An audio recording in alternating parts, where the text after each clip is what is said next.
Welcome back. So this board got kind of full, didn't it?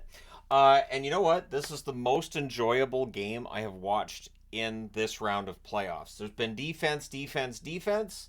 This game was about attack. And even though the shot totals weren't like really, really high, the opportunities seemed to be a lot more dangerous. It felt like both teams had an idea of where to shoot and when to shoot on these goaltenders. Maybe this bodes for a very high scoring rest of the way to this series, or maybe it's just today. We'll see. But it was Shesterkin versus Bobrovsky in this game. There's all kinds of controversy. I will get to it. The Rangers 12-1 in afternoon games this season. The Panthers 7-1-2. So both of these teams very strong records when it comes to afternoon games, which of course is your matinee game. So Kakko has a rush chance that's held. There's a glove save on a rush chance by Bennett. You could tell right out of the gate both teams are getting rush opportunities. That's something we haven't seen a lot of in the series up until today. Panthers draw a power play. They cycle. Montour has a shot deflect wide. Verhaeghe has a shot that's held. And then Reinhart opens the scoring. He buries one backhand on a net drive. Barkov and Tkachuk with the assists at 2 minutes and 50 seconds. Florida's ahead 1-0. The fans are excited. And yeah, then the Panthers look to add another. This was all Florida. Barkov has a wraparound that's held. The shots are 3-2 for the Panthers at 6.5 minutes. I felt like the three shots didn't really reflect just how dominant Florida had been. It didn't feel like a 3-2 shot kind of game. But then at 7:17, Lafreniere backhands one in on a fast break. He scores from Trocheck and Trouba at 7:17. I'm going to admit straight out, I laughed when they said it was his first goal of the series, and I may have said out loud, actually it's the second, but it's the first one he's had in the Florida net. So yeah, that ties the game. Plenty of Ranger fans in the house too, and you could tell when that goal went in because, yeah, I would say it sounded, and again, it could be the sound mixing on Sportsnet where they have their microphones. It sounded about 50-50 to me. But when you looked at the jerseys in the crowd, it didn't look 50-50, so maybe the Ranger fans just really loud, which that would check out. Anyways, it's 7:42, so 25 seconds later, Goudreau tips in a point shot. Schneider and Cooley with the assists. I spelled Cooley as in Logan Cooley from Arizona. I meant Will Cooley from the Rangers. I apologize. You guys know what I meant. But that's only the fourth shot on net. So the Rangers, getting a couple of goals here. One's a fast break, one's a tip. And again, this is going to be how they score the rest of this series if they're able to keep this up. Panthers then get a power play. There's an early cycle. Tkachuk has a shot that's caught and held. The Rangers get mad at a whistle. So Reinhart gets knocked down, and immediately the referee blows the whistle. Normally, if the team has the puck is rushing up the ice and you blow the whistle, it's because there's a penalty. But there's no penalty. And I didn't see anything alarming in Reinhart getting knocked down to warrant blowing the whistle. And it's not the first time I've seen that. I feel like I saw that in the Boston series too. So I don't normally talk about referees, but it just seemed odd to me because the Rangers had a shorthanded chance going, and you blow the whistle because one of the Florida Panthers gets knocked down. Why? Like, I understand that, like, and this all seemed to start with players getting hit with pucks and being down on the play and then a goal being scored. And it feels like now we've got to the point where, yeah, a player falls down and better blow the whistle. Why? It's hockey. Guys get knocked down all the time.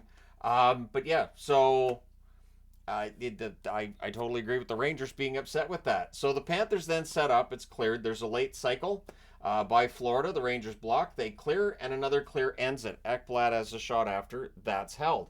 So again, the Panthers don't score, but the Rangers had that shorthanded chance going that the whistle got blown dead on. So the shots are 6-4 for Florida with 9.5 minutes left. Zibanejad's denied off of a face-off win. Fox has a net feed that's blocked. Mikkola fires one wide on a rush. Verhaeghe has a shot that's blocked. Rempe's denied in close, although he was kicking at it, so that wouldn't have counted if that had gone in. Ekman Larsson's robbed on a rush. The Panthers draw their third power play of the first period. There's some Igor chance on the save that he made before that power play gets going. Verhaeghe has a shot that's held. There's some pushing. And then Reinhart goes 5-hole from the side of the net in that it went off Trouba's skate and into the net. 5-hole on Igor. Verhaeghe with the assist at 14:46. And it's a power play marker, but the Rangers had the puck and turned it over to Verhaeghe. Otherwise, they would have had the clear. Who knows? They might have been able to kill that one. Rangers look to respond. Bobrovsky holds on. Kakko has a net feed that's blocked. There's a brief press by the Rangers after that. Rodriguez has a rush chance. That's kicked aside. Panthers press with 2.5 minutes left. Tkachuk has a backhander. That's held. Barkov's denied and close. The Panthers press after that one. Kreider has a rush chance. He's poke checked by Bobrovsky in at the net there. Tkachuk to Verhaeghe near miss. The Panthers press to close it out. It's 2-2 after one.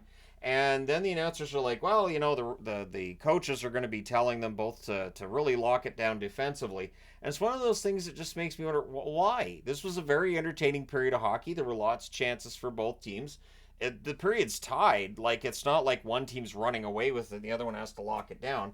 But yeah, the second period, we do see it get more defensive again. Teams trade early turnovers. The Panthers press at 2 minutes. Panthers had the only shot on net 3.5 minutes in. Reinhart has a rush chance, that's saved. And again, it's a much more defensive period of hockey here. Hedl has a rush chance, that's blocked. We get a power play for the Rangers. There's an early clear. The Rangers then set up. Panarin fires one high. Kreider has a net feed that's blocked. The Panthers clear. Gustafsson has a screenshot that's saved, and then there's a shorthanded rush by Reinhart that ends it. So again, pretty quiet power play overall. Verhaeghe has a near miss from the slot. Verhaeghe had so many scoring chances in this game. Rangers press with 9.5 minutes left. There's a power play for New York. They cycle. It's cleared out. Zibanejad's denied from the side of the net. There's some pushing. Lafreniere to Roslovic gets picked off. The Rangers then go offside late in the power play. That power play is killed off. The shots are 6-4 for New York with 6.5 minutes left. Barkov fires one wide from the slot, I should say. Lundell has a near miss on a net drive. Lafreniere's denied on a turnover chance, and then he scores on the next one. He buries a glove side on a net drive. Keandre Miller with the assist at 15:23. Really nice goal scorer's goal, his second of the game. That's his second multiple goal game in the playoffs. Panthers then look to respond, and with 2:25 left, the Panthers get a power play, and this is where controversy strikes. So Rodriguez is down, and it was a chicken wing thrown by Trouba. And so they initially give him 5 minutes for the chicken wing. I think they dropped it to 2 because of the fact that he didn't really fully connect with it. But I mean, Rodriguez gets knocked down. So they drop it to 2 minutes. Now, he was already getting 2 minutes for a slash. So it's 4 minutes on Trouba, but it was initially expected to be 7 minutes on Jacob Trouba. So the fans don't like it. I know a lot of people watching this are going to be angry. I understand that Trouba creates this very visceral reaction from hockey fans. I will say this. I was surprised they dropped it to 2 minutes. I thought he lunged. I felt like the chicken wings out there. And so I was surprised they dropped it to 2 minutes. And then Verhaeghe has a shot that's held. So now during the 4-minute power play, the Rangers then score shorthanded. At 18:14, Goudreau with a one-timer in close. Trocheck and Lindgren with the assists. I thought the Panthers' coverage was really poor there. You've got one extra guy on the ice. Everybody's got to come back in that situation. And just a little bit of lazy play, and the Rangers made them pay for it. Suddenly they're ahead 4-2 in a game that I thought they were getting outplayed in, but again, they're ahead 4-2. Panthers then cycle as they still got the 4-minute power play, right? Then there's a shorthanded 2-on-1. Trocheck fires wide. So really threw off a power play that was lethal in the first period with that shorthanded goal in the second. Reinhart then has a near miss on a buzzer beater.